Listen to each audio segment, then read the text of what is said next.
നമസ്കാരം. വന്ദേ മാതരത്തെ എതിർക്കുന്നു എന്ന പേരിൽ ഭൂലോക കുറ്റകൃത്യം രജിസ്റ്റർ ചെയ്യാനുള്ള പുതിയ നിയമത്തെക്കുറിച്ച് പാർലമെന്റിൽ ചർച്ച നടന്നു. ലോക്സഭയിൽ പ്രത്യേകമായി ഇതിനെ സംബന്ധിച്ച് വിശദമായ ചർച്ച തന്നെ നടന്നു. DMKയുടെ കനിമൊഴിയുടെ ഇത് സംബന്ധിച്ച ഗൗരവത്തിലുള്ള ഒരു പ്രസംഗം നിങ്ങളുടെ ശ്രദ്ധയിൽ കൊണ്ടുവരാം എന്നാണ് ഞാൻ ഈ വീഡിയോയിൽ ഉദ്ദേശിക്കുന്നത്. പ്രധാനപ്പെട്ട രാജ്യം മുഴുവൻ ചർച്ച ചെയ്യുന്ന നിരവധി പ്രശ്നങ്ങൾ ഇവിടെ കിടക്കുമ്പോഴാണ് വന്ദേ മാതരത്തെ ഇൻസൾട്ട് ചെയ്താൽ ഇത് ഭൂലോക കുറ്റകൃത്യമാണ് എന്ന് ഉള്ള നിയമം കൊണ്ടുവരാൻ, രാജ്യദ്രോഹത്തിൻ്റെ പുതിയ തലങ്ങൾ തേടിക്കൊണ്ട് മുന്നോട്ട് കൊണ്ടുവരാൻ ഉള്ള പരിപാടി കൊണ്ടുവരുന്നത്. എന്തായാലും നിയമം പാസ്സാവും. BJPയുടെ ലോക്സഭയിൽ BJPക്ക് ഭൂരിപക്ഷമുണ്ട്. രാജ്യസഭയിൽ ഇപ്പോഴത്തെ സ്ഥിതിയൊക്കെ നിങ്ങൾക്ക് അറിയാൻ വേണമെങ്കിൽ പെട്ടെന്ന് പല സാധ്യതകൾ മുന്നിൽ തെളിഞ്ഞിട്ടുണ്ട്. DMK നിയമസഭയിൽ വലിയ തിരിച്ചടി നേരിട്ടതിന് ശേഷം പാർലമെൻറ്റിൽ ശക്തമായി തന്നെ അവർ നിലപാട് വ്യക്തമാക്കുന്ന കാഴ്ച കനിമൊഴിയിലൂടെ കണ്ടു. കനിമൊഴിയുടെ പ്രസംഗത്തിൻ്റെ ഏറ്റവും വലിയ പ്രത്യേകത, അവർ ശക്തമായി ഈ ബില്ലിനെ എതിർത്തുകൊണ്ട് രംഗത്ത് വരുമ്പോൾ തന്നെ സഭയൊന്നാകെ അവരുടെ പ്രസംഗത്തെ തടസ്സപ്പെടുത്താനും ബഹളം വെച്ച് കേൾപ്പിക്കാതിരിക്കാനും ആസൂത്രിതമായ ശ്രമം BJPയുടെ ഭാഗത്തു നിന്ന് ഉണ്ടാകുന്ന കാഴ്ച കാണുന്നുണ്ട്.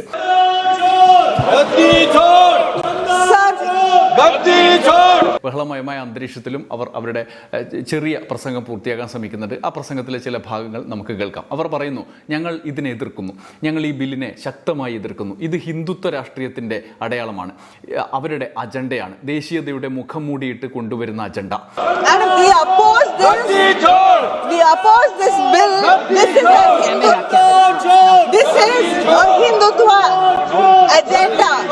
Which is being brought in, masquerading as nationalism. It has been brought in against the people of this country, against the Indians of this country, against federalism.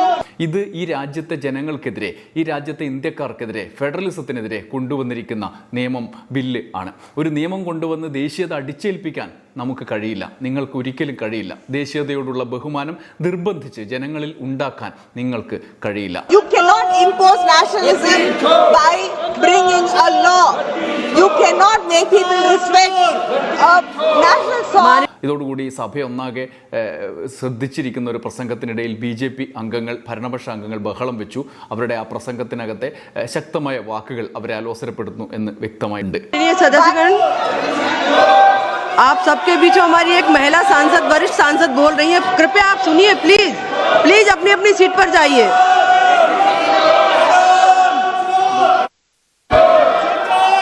We oppose this. This is against the federalism. This song, it was, the house is not in order.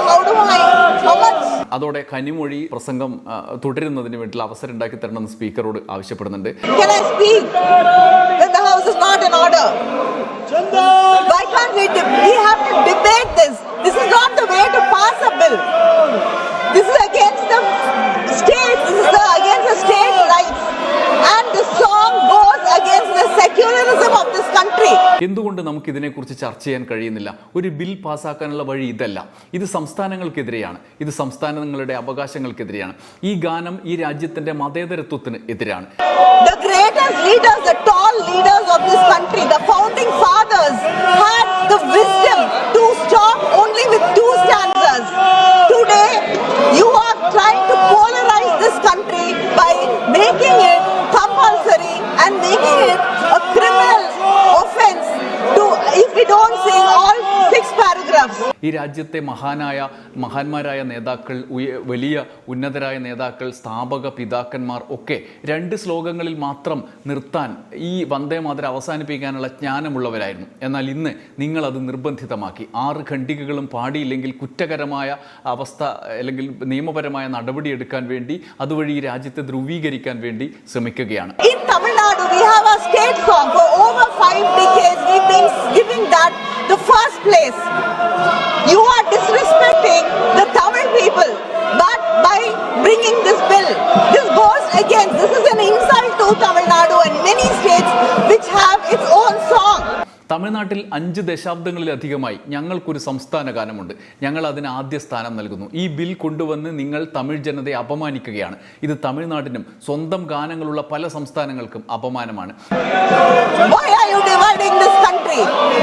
You are calling anybody who opposes you as anti-national. This government is anti-national. It is dividing this country by imposing this song on the people of this nation. നിങ്ങൾ ഈ രാജ്യത്തെ വിഭജിക്കുകയാണ്. നിങ്ങൾ എതിർക്കുന്ന ഏതൊരാളെയും ദേശവിരുദ്ധർ എന്ന് വിളിക്കുകയാണ്. ഈ സർക്കാർ ദേശവിരുദ്ധമാണ്. ഈ രാജ്യത്തെ ജനങ്ങളുടെ മേൽ ഈ ഗാനം അടിച്ചേൽപ്പിച്ച് ഈ രാജ്യത്തെ വിഭജിക്കാനാണ് നിങ്ങൾ ശ്രമിക്കുന്നത്. This is not nationalism. DMK opposes this bill, and this is undemocratic. It is against the parliament of this country to pass this bill in this din. ഇത് ദേശീയതയല്ല. DMK ഈ ബില്ലിനെ എതിർക്കുന്നതിന് ജനാധിപത്യ വിരുദ്ധമായ ഈ സമീപനം തന്നെയാണ് കാരണം. ശരിയായ ചർച്ചകളില്ലാതെ ഈ ശബ്ദ ബഹളത്തിൽ ഈ ബിൽ പാസ്സാക്കുന്നത് രാജ്യത്തിൻ്റെ പാർലമെന്റിന് തന്നെ എതിരാണ്. നിങ്ങൾ സംസ്ഥാനങ്ങളെ കേൾക്കണം, അംഗങ്ങളെ കേൾക്കണം. ഇങ്ങനെ ബഹളം വെച്ച് ചർച്ച നടത്തുന്നത് തടസ്സപ്പെടുത്തിക്കൊണ്ട് ചർച്ചയില്ലാതെ ഒരു നിയമം പാസ്സാക്കുന്നത് ശരിയല്ല.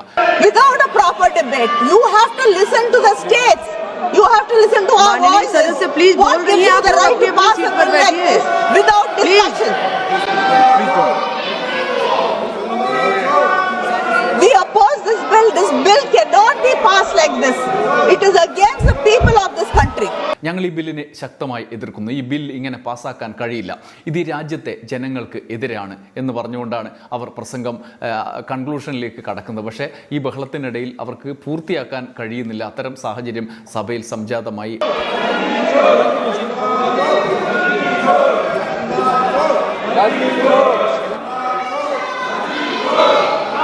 माननीय सदस्य श्री संबित पात्रा जी.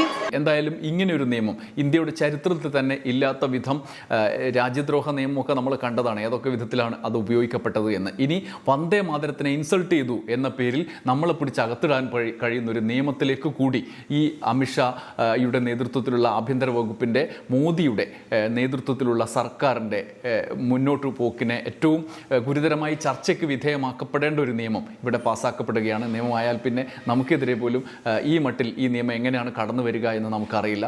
അതത് സമയത്ത് അതത് ആവശ്യങ്ങൾക്കനുസരിച്ച് അതത് സർക്കാരിൻ്റെ ഉപയോഗത്തിന് വേണ്ടി നിയമങ്ങൾ ഇങ്ങനെ വീണ്ടും വീണ്ടും നിർമ്മിക്കപ്പെടുന്നു, ഉപയോഗിക്കപ്പെടുന്നു എന്നുള്ളതാണ്. നമുക്ക് കാത്തിരുന്ന് തന്നെ കാണാം, അനുഭവിക്കാം. നന്ദി, നമസ്കാരം.